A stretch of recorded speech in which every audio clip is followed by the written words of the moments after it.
Akno eh. Si Master Owen, and he knows each and every nook and cranny na pwede pagtaguan talaga ng isang Ruby, pero nilatag nga natin dito ang Glorious Pathway.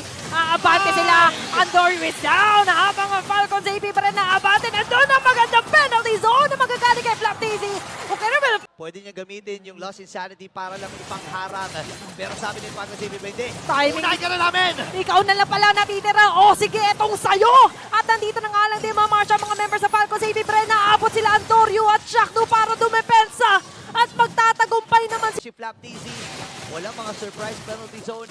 Sasalubong din natin yung araw. Nililiko. Nililiko lang niya, pero Okay. yung Glorious Pathway. Pero nililigaw na nga lang din sila dito ng Falcons sa Ibibren, at habang tinatry nila yung best sila madepensahan, ito ang pinakabase nila. And nandiyan si Super Marco giving damage with a blazing duets, at mukhang ito na nga yung gusto nila maging call. Ang tapo!